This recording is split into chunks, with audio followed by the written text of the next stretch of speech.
Բարև ձեզ, Օրագիր Նյուզի եթերում օրակարգն է, իմ հյուրն այսօր քաղաքական գիտությունների դոկտոր Հայկ Մարտիրոսյանն է։ Բարև ձեզ, պարոն Մարտիրոսյան, շնորհակալ եմ զրույցի հրավերն ընդունելու համար։ Պարոն Մարտիրոսյան, ընտրությունները տեղի ունեցան, Նիկոլ Փաշինյանը վերարտադրվեց, որի մասին դուք ամիսներ շարունակ զգուշացնում եք, այդ թվում մեր տաղավարից, սակայն ամեն դեպքում սա այն մաքուր հաղթանակը չէր, որը նա կցանկանար ունենալ, խախտումներն այնքան ակնհայտ էին, որ անգամ այս իշխանության աջակիցներն ու համակիրները իրենց փորձագետներով հանդերձ ընդունում են այս իրողությունը, մասնավորապես Բարգավաճ Հայաստանի մասով։ Ընդհանուր առմամբ ինչպես եք գնահատում այս արդյունքները եւ Նիկոլ Փաշինյանի նվազ լեգիտիմությունը, չգիտեմ որքանով կհամաձայնեք այս գնահատականի հետ, դրա բացակայությունը ինչ հետևանքներ է ունենալու Հայաստանի համար։ Տեսեք, նախ մաքուր ու կեղտոտի մասով կուզենամ անդրադառնալ, ես չեմ կարծում, որ Հայաստանում որևէ մաքուր բան կա կամ կարող էին ընդհանրապես մաքուր ընտրություններ լինել կամ կարող էր մաքուր հաղթանակ լինել։ Ամեն ինչ կեղտոտ է Հայաստանում, ընդ որում ամեն ինչ։ Ես նկատի չունեմ միայն ընտրությունները։ Ամեն ինչ, ինչի մասին եկեք ուզում եք խոսենք, ամեն ինչ կեղտոտ է։ Եվ այս համատեքստում բնականաբար պիտի հատկապես ընտրությունները կամ այսպես կոչված ընտրությունները լինեին կեղտոտ։ Մյուս պահը լեգիտիմ է արդյոք Նիկոլ Փաշինյանը թե ոչ, նայած ինչ տեսանկյունից նայենք։ Անձամբ ինձ համար լեգիտիմ չէ, բայց դա անձամբ ինձ համար։ Եթե օբյեկտիվ ենք նայում, ցավոք սրտի եւ ողբերգականորեն այո լեգիտիմ է։ Հիմա կարող են ինձ անուղեղները մեղադրել գաղտնիաբար իբրև թե ծածուկ կերպով կամ թափանցիկ ոչ շատ ծածուկ կերպով իր ջրաղացին ջուր լցնելու մեջ, բայց չէ, ես իրականությունն եմ ասում։ Այդ մարդը ինչ որ տեսանկյունից, չեմ ասում բոլոր առումներով եւ ինչ որ առումով բավական լեգիտիմ է։ Եվ ավելի լեգիտիմ է, քան առաջ։ Ինչի համար, որովհետեւ ժողովուրդը գնացել իրեն ձայն է տվել։ Արդյոք սա սուտ է։ Չէ, հայ ժողովուրդը քվեարկել է Նիկոլ Փաշինյանի օգտին։ Եվ բավականին պատկառելի թիվ 726,000, ինչ որ միջափը գուցե խախտումներով, բայց քիչ թիվ չի ստացվում։ Եթե պատկերացնենք անգամ, որ իրականում նրան ձայն է տվել 500,000 հոգի, կես միլիոն մարդ այս մի միլիոնանոց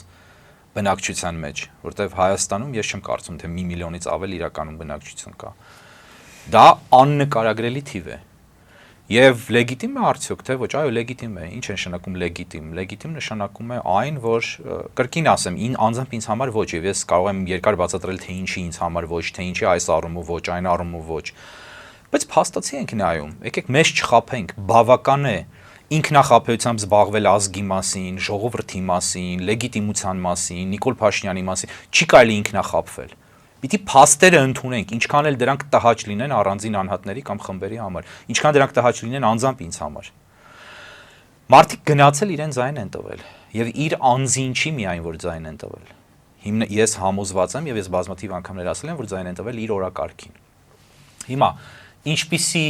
խնդիրներ կհարուցի այն տեսանկյունից, որ ըստ ոմանց ինքը ոչ լեգիտիմ է, ես կարծում եմ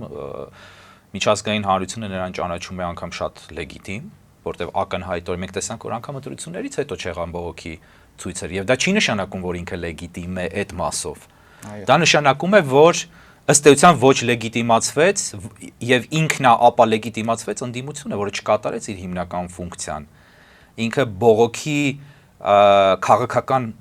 արտահայտություն չձևավորեց եւ չձևակերպեց։ Օրինակ գիշերը ժամը 2-ին, երբ տեղամասերի 10%-ի արդյունքներն էին հայտնի եւ Փաշինյանը իրեն հաղթող ճանաչեց։ Գուցե սա լավագույն պահն էր, որը բաց թողնվեց։ Ոչ միայն դա, ընդհանրապես, այսինքն արկա խախտումները միայն կարող էր ընդդիմության համար լինել բավարար, որպեսզի ընդդիմությունը կարելի էր ձեռնարկել։ Այս ընդդիմության մասին իհարկե կխոսենք, հուսով եմ առանձին, չեմ ուզում շատ ցրել ձեր կարևոր հարցը։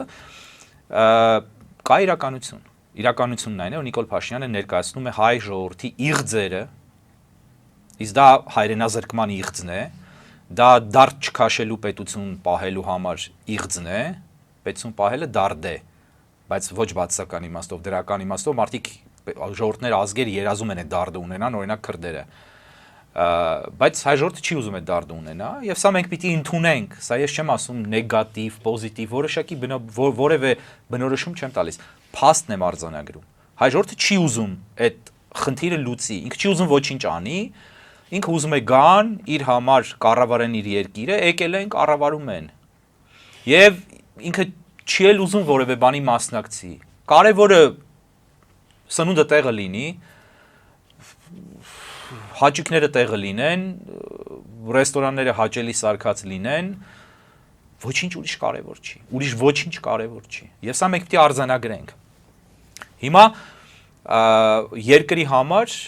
ինչ կարող է լինել, ոչինչ էլ չի կարող լինել, լինելու է եւ եղել է եւ լինելու է այն ինչ եղել է, այն ինչ լինում է։ Շարունակվելու է սորակարգը։ Միանշանակ ընդ որում շատ ավելի արագ, եւ մենք դրան արդեն ականատես ենք լինում։ Շատ ավելի արագ։ Ինչպես։ Ինչ հետևանքների ենք բախվելու սրա հետ։ Չէ, դե հետևանքների մասին խոսել ենք, ես չեմ ուզում այստեղ ճամարտակության վերածել իմ խոսքը եւ խելոք դեմքով ինչ որ երրահարկ գեղեցիկ ձևակերպումներով քաղաքագիտական ինչ որ վերլուծություններ անել, երկիրը վերանում է, պետությունը եւ պետականությունը անձամբ ինձ համար անընդունելիորեն եւ անպատկերացնելիորեն վերանալու է, դա իմ կանխատեսմամբ անխուսափելի գործընթաց է այլևս, հայ ժողովուրդը արտաքսվելու է Հայաստանից, ես չեմ կարծում թե հայ ժողովուրդը շատ դրանից կտառապի, բայց ինքը արտաքսվելու է այստեղից. Դա արվելու է տեղ-տեղ դանդաղ, տեղ-տեղ արագ, տեղ-տեղ կտրուկ մեթոդներով, ըստ էության հայ ժողովրդի պատմությունը դադարած է, որտեղ այսօր արդեն ինքնությունազրկումը իրականություն է, դա չի սպառնում, դա չի սկսվում, դա փաստ է, արդեն ինքնություն չկա հայկական։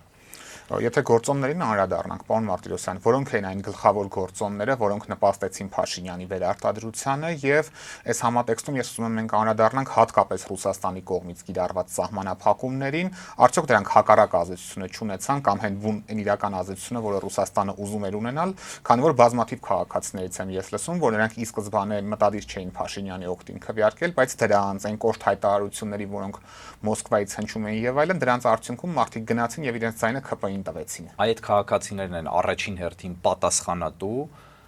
Հայաստանի կործանման համար։ Այդ քաղաքացիները, որոնք մտածեցին, որ Ռուսաստանը ճնշում է, որպեսզի ընտրվի Սամվել Կարապետյանը կամ Ռոբերտ Քոչարյանը եւ գնացին եւ ընտրեցին Նիկոլ Փաշինյանին, որտեղ Ռուսաստանի հաշվարկը հենց դա էր։ Հենց դա է Ռուսաստանի հաշվարկը։ Այս ամբողջ ճնշումները Հայաստանի վրա սան խաղարկային սցենար են։ Խաղարկային սցենար, որը նաեւ իրականության հունով է ընթանում, բայց այդ խաղարկությունը լրիվ մտածածին է եւ ծառայում է Ռուսաստանի նպատակներին։ Ռուսաստանը այնպես արեց, որ իր հանդեպ հենց այդ մակարդակի մտածողություն ունեցող մասսայի վրա ունենա այդ ազդեցությունը եւ այդ մարդիկ չքվեարկեն Սամվել Կարապետյանի օգտին,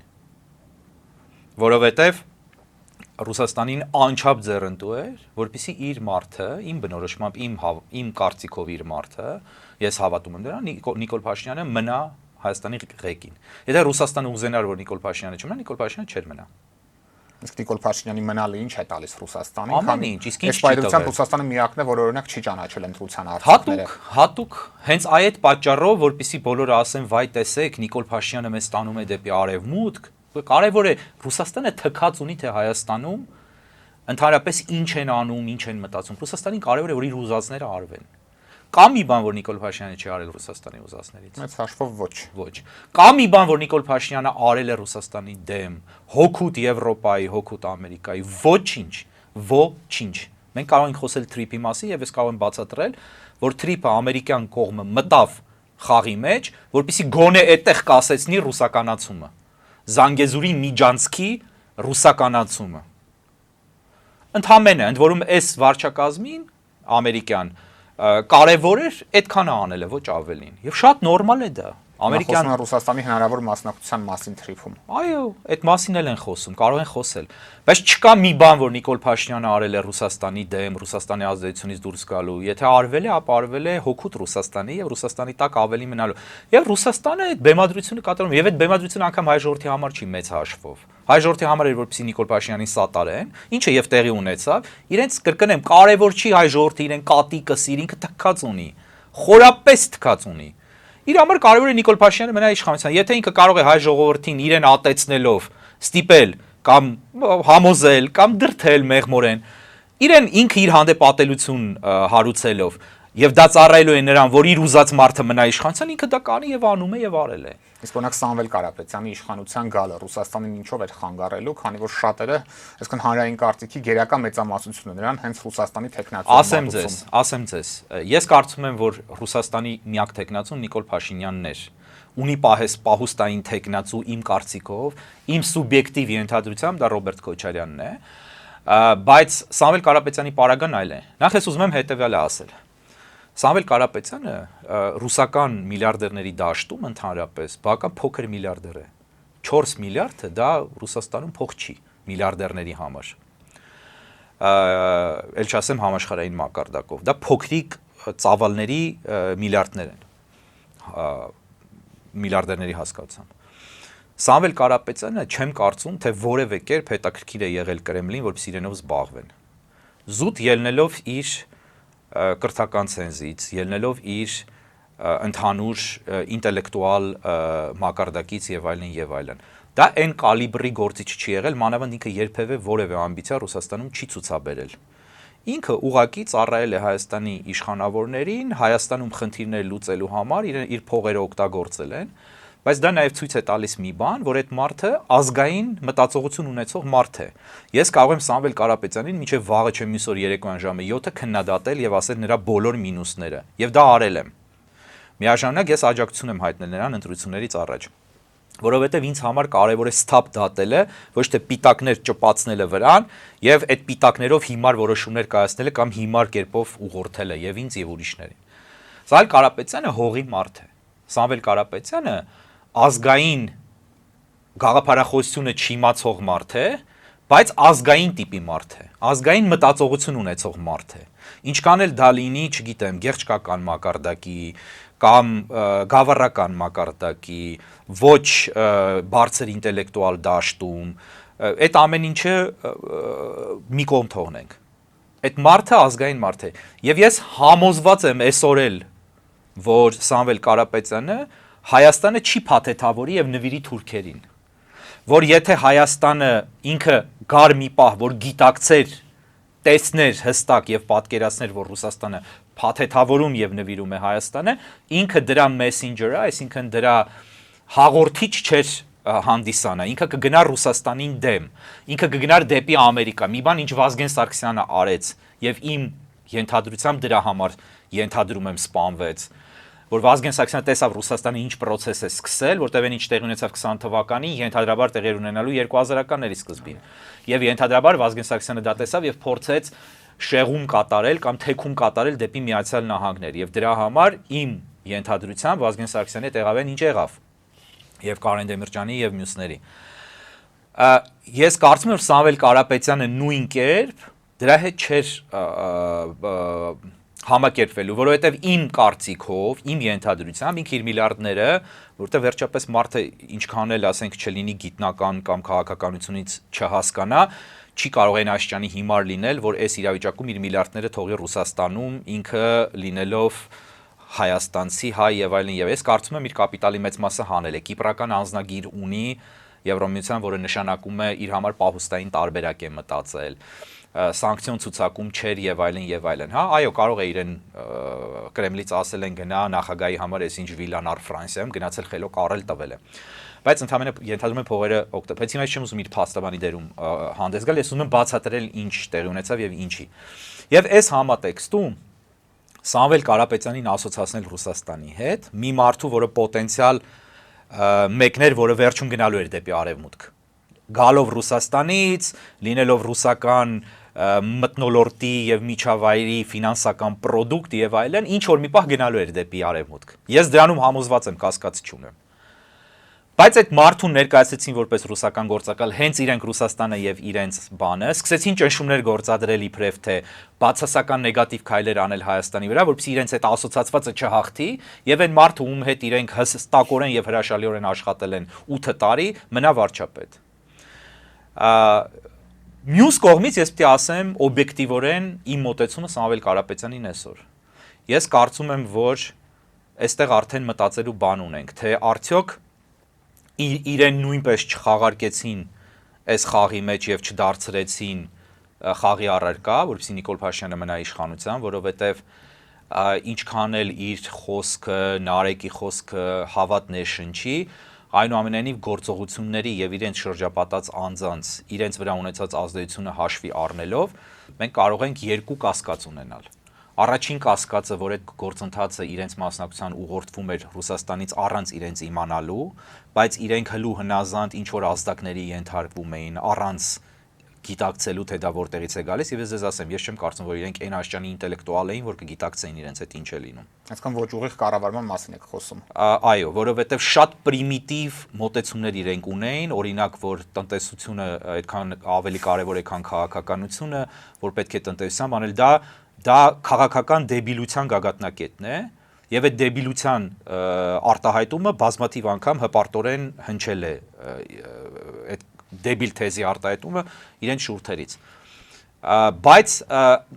ամեն ինչ հաշվի առնելով ես իրենց երբևէ գոնե մինչև այս պահը չեմ կարող համարել դավաճան եւ չեմ կարող համարել, որ իրենք գործում էին Հայաստանի շահերի դեմ։ Մյուսը, որ ինձ անհանգստացնում է եւ կասկած կարող եմ ունենալ, դա այն է, որ ընտրություններից հետո կամ իրենց վրա իրենք այդքան չհասկացան, որ իրենց վրա ազդեցին իրենց շրջապատի միջոցով կրկին Ռուսաստանից եւ ասեցին այ հիմա ոչ մի շարժում չանեք, նստեք տեղներդ եւ կարծում եմ, որ եթե մինչեւ ընտրությունները դա չկար, կարող է դա եղած լինի ընտրություններից հետո կամ ուղղակի շատ պարզ պատասխան կարող է լինել երրորդ տարբերակը, այդ մարդիկ այն աստիճանի ոչինչից ոչինչ չեն հասկանում, որ այդ ահռելի կապիտալը, որ իրենք ստացան, քաղաքական կապիտալը ձայների տեսքով, իրենք այսպես մսխեցին, որտեղ իրենք վերջիվերջո այս ժողովրդի քաղաքական մտածողության մի մաս են։ Հիմա եթե ապագային նայենք, ունեն հնարավորություն ինչ-որ բան շտկելու, դուք էլ նշեցիք, բավականին պատկառելի մոտ 350,000 ձայն են ստացել։ Այդ 350,000 ձայնի հսկայական հատված տրվել է իրենց, ինչպես եւ իմ սատարումը, որպեսզի չանցնի Նիկոլ Փաշինյանը, որպեսզի չլինի Նիկոլ Փաշինյանի իշխանության։ Թեև ես միշտ եմ ասել, որ Հայաստանում ընտրություններով երբեք իշխանություն չի փոխվել, չի փոխվում եւ չի փոխվելու։ Բայց այնուամենայնիվ մարդ պիտի իր հոգու պարտքը կատարի։ Իրենք այդ ռեսուրսը փոշիացրեցին, որովհետեւ այլևս իրենց ձայն չի տրվելու կամ իրենք բարոյական սատարում չեն ունենալու։ Հիասթափությունը տեղի ունեցավ հենց հաջորդ օրն իսկ, որտեղ իրենք ինչպես դուք էլ նշեցիք, ուղակի մսխեցին, վարկենապես փոշիացրեցին։ Եվ ես հակված եմ դա այդ 3 տարբերակներից որևէ մեկին վերագրելու։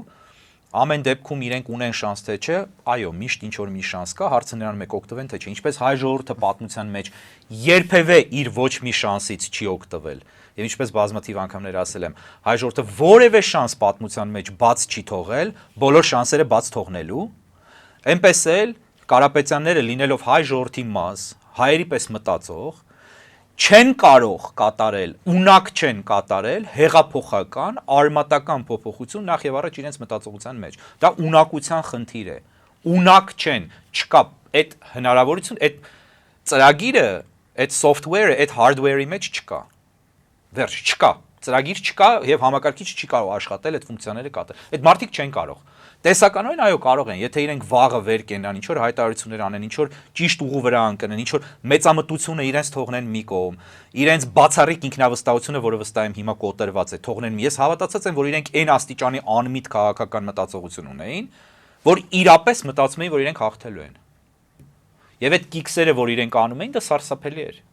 Հիմա եթե դետալային քննարկենք, պարոն Մարտիրոսյան, նույն ընդդիմությունը 3 ուժերը արդեն նկատի ունեն, միասին քիչ ձայն չեն ստացել 560,000։ Ինչ էր հնարավոր անել այս ընթացքում, այս մի ամիսը, որ անցավ ընտրություններից, որը չարվեց ու գեներացնել հսկայական, հանրային, քաղաքական, ժողովրդական,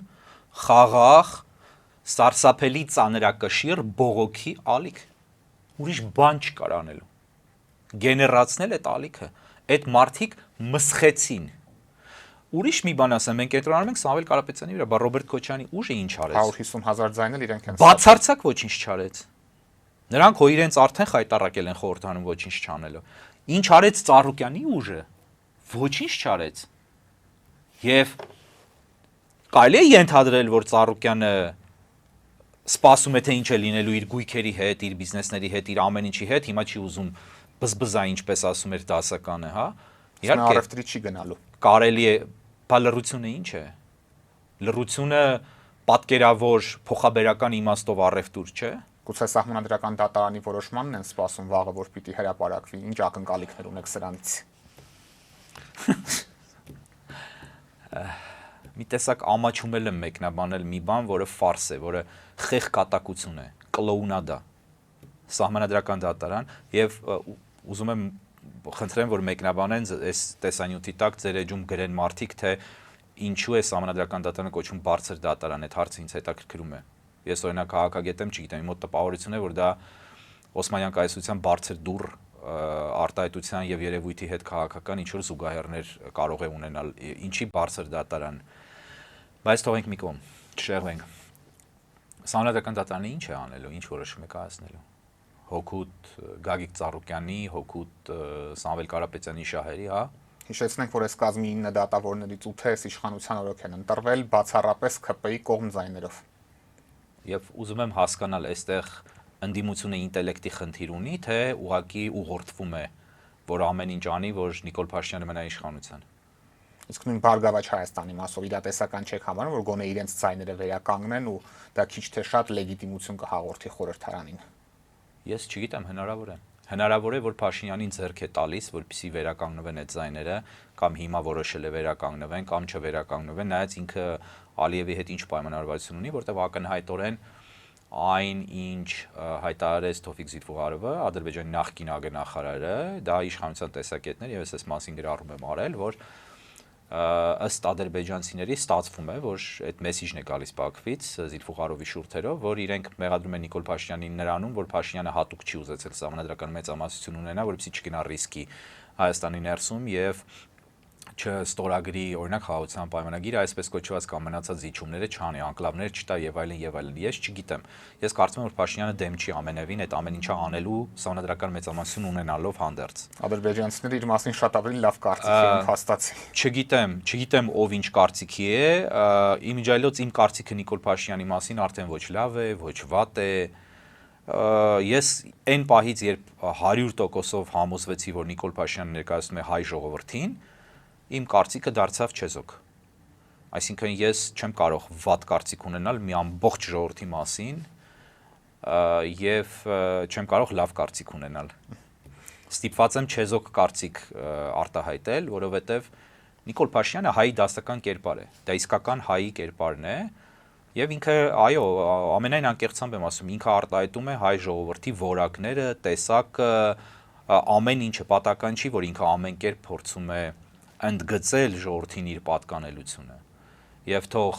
իրենց մեծամտորեն կամ քաղաքենիաբար տարբեր կամ բարձր երևակայողները չասեն, թե դա այդպես չի, ինքը չի ներկայացնում հայ ժողովրդին, ինքը ներկայացնում է հայ ժողովրդին եւ ես սա չեմ ասում ոչ բացասական առումով, ոչ հատկապես դրական առումով, ես փաստ եմ արձանագրում։ Մի անգամ ասել եք հայ ժողովրդի էլիտան է հենց մեր տաղավարում։ Այո, եւ կրկնում եմ հիմա ավելի։ Հայ ժողովրդի էլիտայի սերուցքն է Նիկոլ Փաշինյանը։ Դա այն հայի ամենատիպիկ կերպարն է, որ հայը կարող էր արտադրել։ Եվ դրա համար էլ ինքը այս ամեն ինչից հետո ունի այդ աջակցությունը։ Սա փաստ է։ Թող մեկը վեր կենա, գա ինձ հետ այս թեմայով բանավիճելու, ես պատրաստ եմ։ Այնուամենայնիվ սահմանադրությունը փոխելու պահանջը շարունակում է օդում կախված մնալ, Նիկոլ Փաշինյանը չունի այդ մեծամասնությունը, ինչ եք կարծում, այս հարցը ինչ հանգուցալուծում պիտի ստանա, արդյոք սա գուցե նոր արտահերտ ընտրությունների կհանգեցնի, թե օրինակ Փաշինյանը կդիմի մանդատակողության եւ կլուծի, որ նախադեպը ունեցել է։ Տարբերակները բազում են եւ այս հարցի պատասխանը կա երկու հոգու գլխում միայն։ Երկու հոգի գիտի միայն, հաստատ անգամ իրենց ենթականները չգիտեն։ Դա Նիկոլ Փաշինյանը եւ Իլհամ Ալիևն են։ Ես չեմ կարող իմանալ ինչ է, ես կարող եմ ենթադրել եւ ինչպես դուք նշեցիք տարբերակներ, ես դրան կարող եմ մեկ այլ տարբերակ նույնպես նշել, դա ռազմական հարձակման տարբերակն է, որով Ադրբեջանը կարող է ասել, տեսեք, դուք չեք գնում խաղաղության, դուք պատերազմ եք ուզում, դուք պատրաստվում եք պատերազմի, կեղծ նարատիվ ստեղծի եւ հարձակվի հապանի այն ինչ պետք է, ըստ փուլերի կամ միանգամից ուղղակի գան Երևան, չգիտեմ ինչ կանեն, ամեն ինչ հնարավոր է։ Կամ դրա սպառնալիքի տակ ճնշի, որ ընդդիմությունը միանա։ Ամեն ինչ հնարավոր է, ամեն ինչ եւ ընդդիմությունը կմիանա, հավատացեք։ Հավատացեք, չկա մի բան Հայաստանում, որ Իլհամ Ալիևը ուզենա, Ռեջեփ Թայիպ Էրդողանը ուզենա, Վլադիմիր Պուտինը ուզենա եւ հայ ժողովուրդը չանի։ Չկա այդպիսի բան։ Կրկին թող իրենց չերևակայեն առանձին խմբեր կամ անձինք։ Այդպիսի բան գոյություն չունի։ Եթե գոյություն ունենար, այսօր Արցախը կշարունակեր լինել հայկական,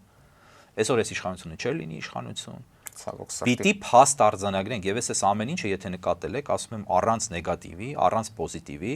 ես ասում եմ խիստ օբյեկտիվորեն։ Եթե օբյեկտիվիզմն էլ մարդկանց դուր չի գալիս, բացարձակ ինչի հետաքրքրում, դա իրենց գործն է, բայց ասում եմ այն ինչ կա։ Հետևաբար այդ ձերը նշած սցենարներից յուրաքանչյուրն էլ հնարավոր է։ Նոր ընտրությունները հնարավոր են, հնարավոր է ինչ որ ժամանակ հետո ոչ հիմա, հնարավոր է Ծառուկյանի ձայների փոխանցումը ճակերտների մեջ հետ, հնարավոր է ձայների զրկումը, հնարավոր է ռազմական հարձակումը, այն որ Դավիթ ջան, միակ բանը, որ ես ոչ թե հնարավոր եմ համարում, այլ համարում եմ անխուսափելի, դա այն է, որ Հայաստան չի լինելու շուտով։ Եվ թող էս էլ համարեն չափազանցություն, ինչպես ամեն ինչ իմ խոսքերից համարել են ծայրահեղականություն, չափազանցություն, գույների խտացում, որոշ տականքներ ասում են բայղուշություն, ինչ ուզում են թող համարեն։ Մի դեպքի վրա թող մատը դնեն, որ ես ասել եմ եւ չի իրականացել, եւ սա մեծամտություն չի։ Սա փաստ է։ Ես այլ է փաստ դառնալու։ Հիմա այս համատեքստում բազմաթիվ անգամներ ասել եմ, հանգրվանները են գնում են առաջ, process-ներ են։ A ճանապարհով կգնան, B ճանապարհով, G, D ճանապարհով, տարբերություն չկա, գալու են մի կետ։ Այդ կետին են գնում ու այդ իրենք չեն փոխում ընդհանուր ուղղությունը։ Իրենք գնում են դեպի այդ կետը։ Եվ եթե ժողովուրդը գնում է դեպի այդ կետը, ինքը հասնելու է այդ կետին։ Մանավանդ հայ ժողովուրդը շատ, այսպես կամային ժողովուրդ է, շատ լուրջ կամային հզոր որոշում ունի հասնելու այդ վերջնակետին, զրկվելու հայրենիքից, դա շատ կամային որոշում է, ասեմ ձեզ։ Ոչնչացման յուրօրինակ ջիղ են։ Հա, որևէ կերպ չես կարող կանգնեցնել։ Ես բազմաթիվ անգամներ գրել եմ ու ասում եմ։ Ես Երևանում երբ մեքենա եմ վարում, նողկանք եմ ապրում։ Առաջ որտեվ վարորդը դա ցուցիչն է հասարակության։ Նողկանք եմ ապրում այն վարորդներից, որոնք ամեն քայլափոխի են, որոնք մի մեքենայի տեղ, մի անիվի տեղ չեն զիջում։ Գնում են վթարային իրավիճակի, հանուն նրա, որ իրենք առաջ են, եւ ես իրենց հետ չեմ մերժում, ես բոլորին զիջում եմ ճանապարհը։ Ինձ զիջում են եզակիները, երբ որ զիջում են, ապշում եմ, զարմանում եմ։ Բայց իրենք մի մետր չզիջելով հայրենիքը հանգիստ զիջում են բոլորով, հանգիստ ամեն ինչ են զիջում։ Եվ դուք բազմաթիվ անգամներ տեսել եք ամենանողկալի տեսարանը, երբ իրենց ծնածներին, երեխաներին դնում են գրկին վարում են, դնում են արջևը վարում են, հետևը դնում են լուսամուտը իջացնում են, երեխան կախված է դուրս, ես բազմաթիվ դեպքեր եմ այդպես տեսել։ Դուրս եկեք Երևանի փողոցներ, ամեն քայլափոխի կտեսնեք։ Շատ եմ տեսել։ Հարուստներից մինչև պայթած մեքենաներ վարողները։ Այդ մարդիկ հիմա ինձ բացատրեք, ունեն ինքնապահպանման վնաս, իրենց սերունդն է, ինչ անեմ ենք երեխեքի մար ենք անում, չէ՞, այս հայկական ազգային արտահայտությունը լսել ենք, չէ՞, բա երեխուն երեխեն բան, չէ՞։ Այդ երեխեքի կյանքը իրենք դնում են բառացիորեն մահվան վրա, որտեղ մի հատ թեթև արգելակումից կամ թեթև հարվածից այդ երեխան դառնում է projectile, ինչպես ասում են, օբյեկտ, մի քանի տասնյակ անգամ իր քաշից ավելի ծանրանում է թռիչքի մեջ եւ դուրս է գալիս ապակուց եւ զոհվում է ասֆալտի վրա կամ բետոնի վրա։ Դա անքննելի է, չասեմ որ ղեկին նստած վարորդի գիրկը նստած, ղեկը մտնում է փորը եւ դադարում է գոյություն ունենալ։ Հիմա եթե ծնողները massայաբար դա անում են, նայում ես հետևից տնգված երեխան, ներսը, գլուխը պատուհանից մինչև տորսի ներքևի հատվածը դուրս ընկած։ Եթե ծնողները դա անում են զանգվածաբար, մեկը չի, երկուսը չի, հիմա ինձ ասեք, ունեն ինքնապահպանման, իրենց ամենաթանկը ճակերտների մեջ պահպանելու վնաս չունեն։ Բա որ ընտանիքում դա չունեն, իրենց երեխայի համար պատրաստ են հայրենիքն էլ ծախել, հոր գերեզմանն էլ, մոր գերեզմանն էլ, շատերը։ Եթե դա պատրաստ են անելու երեխայի համար, ու երեխայի կյանքը իրենց համար փաստացիորեն մի կոպեկի արժեք չունի եւ իրենք չեն գիտակցում ու չեն ուզում հասկանալ դա ինչ է։ Արդյոք պետության հարցում կա որևէ մտահոգություն, կա ցանկություն, կա ինչ-որ բան, հա? Աշխարհում հայ մայրը եւ այս բազմաթիվ անգամ միակ մայրն է, որ ասում է ոնց, «Էդ ում երեխու հաշվին ես ուզում հայրենիք պայես»։ Այսինքն այս հարցը եթե կա, մենք այստեղ ես եւ դուք ժամավաճառությամբ ենք զբաղվում։ Ես նեգատիվ ձևով չեմ ասում, ասեմ, մեր արածը մենք անում ենք մեր համար, դուք պրոֆեսիոնալ եք, ձեր աշխատանքն եք կատարում, ես իմ մասնագիտության մեջ պրոֆեսիոնալ եմ, փորձում եմ խոսել, ասել, իմ հոգուպարտն եմ կատարում, բայց արդյունքը զրոյական է։ Մեզ լսում են եւ ինձ լսում են մարդիկ, որոնք ինձ հետ համաձայն են, մնացածի վրա ունի զրո ազդեցություն սա։ Եվ պարոն Մարտիրոսյան, հայոց ցեղասպանության ճանաչման գործընթացը սկսվել Իսրայելում, կառավարությունը արդեն համապատասխան նախագիծը ընդունել է, առաջիկայում այն պետք է Կնեսեթում քննարկվի, որի կապակցությամբ Հայաստանում մենք իրարամերժ գնահատականների պակաս չունենք։ Ձեր գնահատմամբ ինչու հենց հիմա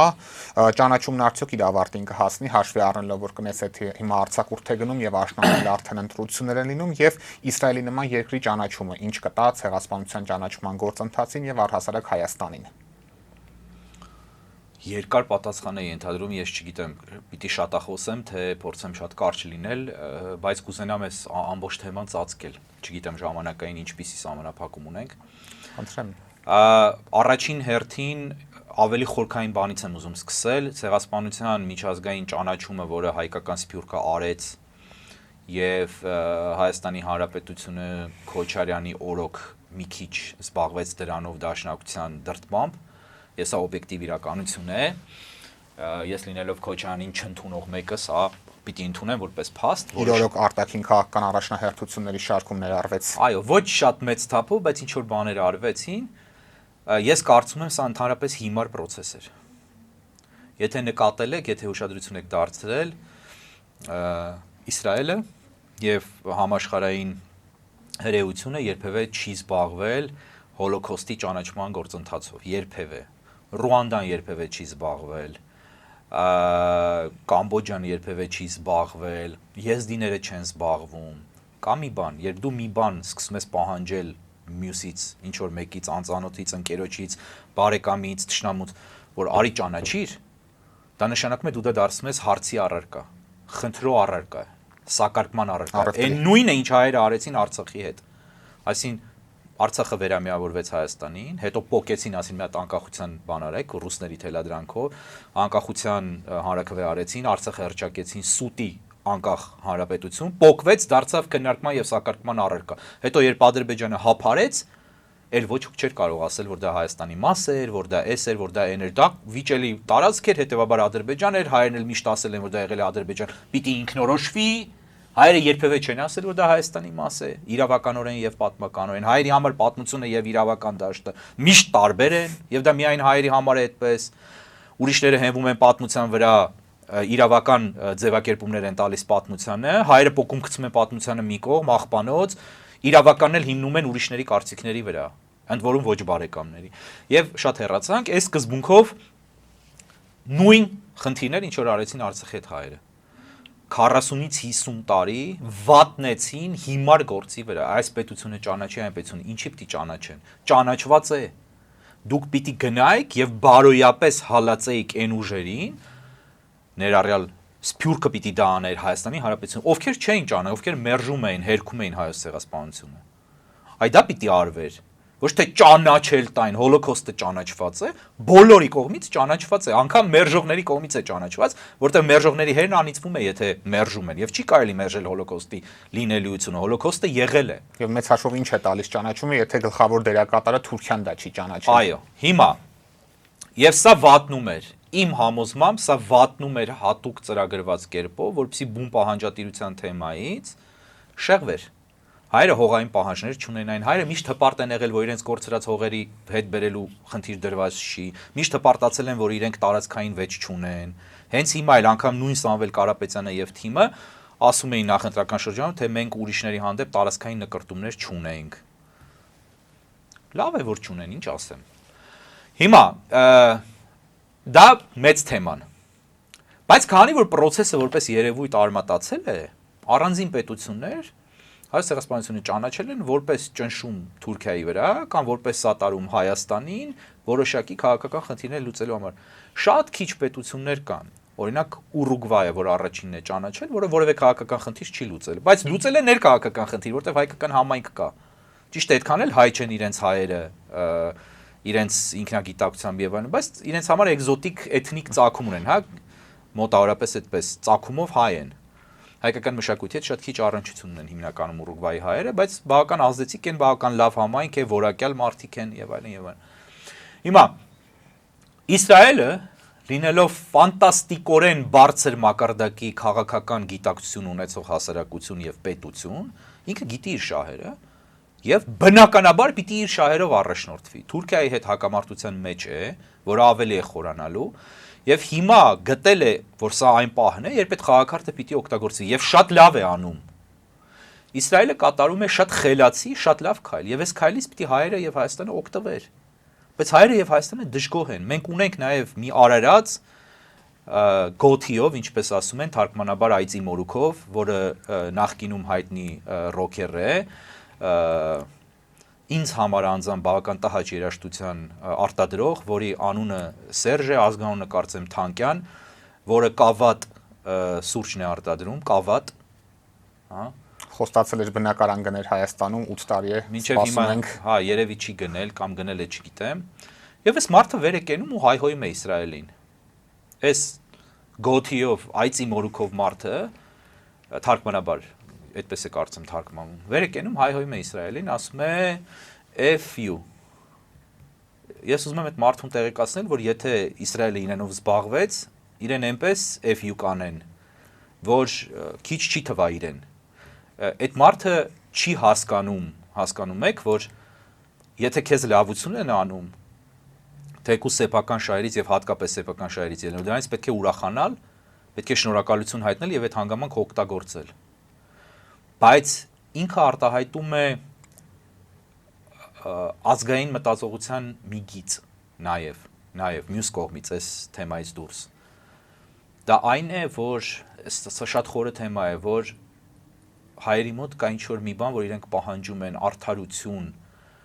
աստվածային բարձր արժեքներ բոլորից, որ իրենց հանդեպ կիրառվեն, բացի իրենցից։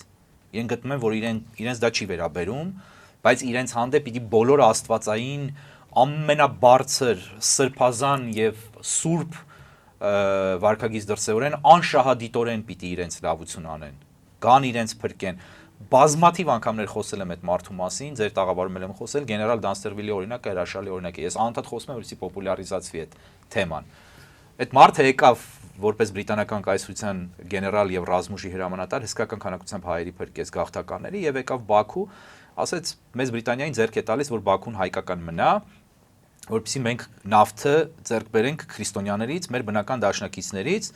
ոչ թե թուրք թաթարներից, որոնք թուրքերը մանավանդ Օսմանյան կայսրությունը Բրիտանիայի թշնամին էր, Բրիտանիան քանդում էր Օսմանյան կայսրությունը այդ շրջանում նախորդ դարաշրջանում։ Եկավ հայերին մի քիչ զենք բերեց, շատ չկար, որտեվ սահմանափակ էին ռեսուրսները այս ճակատում եւ մարզում էր։ Եվ հայերը հասան այնտեղ, որ սկսեցին մահափորձ նախապատրաստել իր դեմ, որտեվ իրենից պահանջում էին, ասում են, ինչի բրիտանացիները չեն գալիս մեր դեմ կռվեն, Բաքուն պաշտպանեն, իսկ իրենք չէին ուզում կռվեին։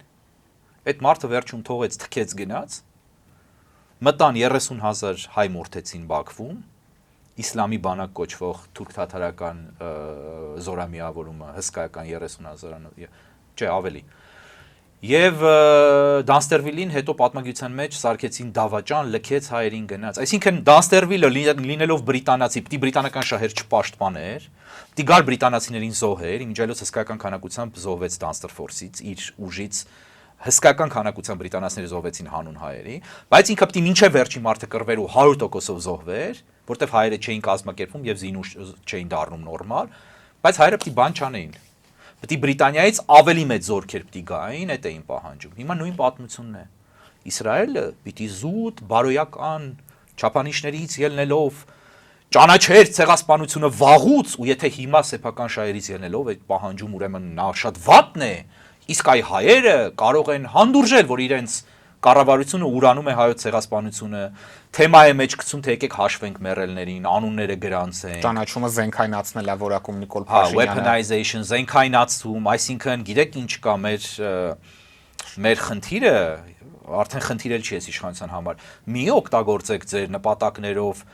նրանց հանդեպ ում նախնիները արել են ցեղասպանություն, այդպիսի բան մի արեք, մենք նրանց հետ հիմա եղբայր ենք։ Այս ժողովուրդը, նույն պարոն Թանկյանը, կավատ սուրճի տերը վեր է կենում Իսրայելին մեղադրում է, Իսրայելը դա չի արել ձեր համար, Իսրայելը արել է իր համար, եւ ինքը ինչ կանի, դա իր գործն է, Իսրայելը ինչ անում է 100 անգամ հաշվարկելով, սխալներ լինում են իհարկե, բայց դա այն պետությունն է, որից դուք պիտի օրինակ վերցնեք, դա այն ժողովուրդն է, որին դուք պիտի կապկեիք արդեն 40 տարի առնվազն, ուղղակի իր մտածողությունը, իր հոգեբանությունը, իր ամեն ինչը, որի հետ դուք պիտի երազեիք դաշնակից լինել։ Այսօր Հայաստանը իրեն դիրքավորում է, եւ գալիս եմ ձեր հարցի մյուս մասին, որպես Իսրայելի թշնամի, միավորվելով Թուրքիայի հետ, եւ Իսրայելը Հայաստանին պատժելու է դրա համար։ Հիշեցնենք 2 տարի առաջ էլ Պաղեստինի անկախությունը ճանաչեց Հայաստանը Էրդողանի հետ հեռախոսազրույցից հետո Փաշինյանը։ Կարելի է, չէ՞, ենթադրել, որ Էրդողանի հրահանգով։ Հետևաբար Իսրայելը որևէ սխալ բան չի անում եւ Իսրայելին որևէ կերպ չի կարելի մեղադրել։ Անձամբ ես շնորհակալ եմ Իսրայելից որպես ցեղասպանության զոհերի ժառանգ, որպես ցեղասպանությունից հայրենիք կորցրածի ժառանգ, ես շնորհակալ եմ Իսրայելից եւ եթե ինձ հարցնեք, Հայաստանի արտաքին քաղաքական փրկությունը ունի 2 հասեակետ միայն, եթե դա լինի։ Դա Միացյալ Նահանգներն է եւ Իսրայելը եւ իհարկե Եվրոպան, բայց Եվրոպան ռազմական խաղարկային ուժ չունի այստեղ։ Բայց դա չեն հասկանում, դա ոչ մեկի պետք չի, կա սարսափելի մեծ ալիք հակաիսրայելականության եւ հակահրեականության, հակասեմիտիզմի նաեւ, եւ դա շատ ցավալի երևույթ է, շատ մերժելի երևույթ է, բայց դա կա եւ դա նոր բան չի, եւ ես կարծում եմ դա ներդրվել է դրսից, բայց կարեւոր չի, դա սպառվում է Հայաստանում բավական հաջողությունը ճակերտների մեջ։ Իհարկե հիմնավորվում է Ադրբեջանին վաճառած սպառազինությամբ, որը Արցախի դեմ կիրառվեց, բայց այդ էշությունը ամոթել է անգամ մեկնաբանել է իմ կողմից, բայց ստիպված պիտի մեկնաբանեմ, քանի որ մեջբերում եք, այո։ Ես շնորհակալություն, որ մեջբերում եք այդ բանը։ Բայց Իսրայելը այդ նույն զենքը առաջարկել էր Հայաստանին 100 անգամ ասել ենք, հայերը մերժել են ընդհանրապես Իսրայելի հետ որևէ համագործակցության կամ դաշնակցության հնարավորություն։ Նախ Ռուսաստանի դրդմամբ, հիմա էլ Թուրքիայի դրդմամբ։ Հայերը իրենք շահերը ոչնչացրել են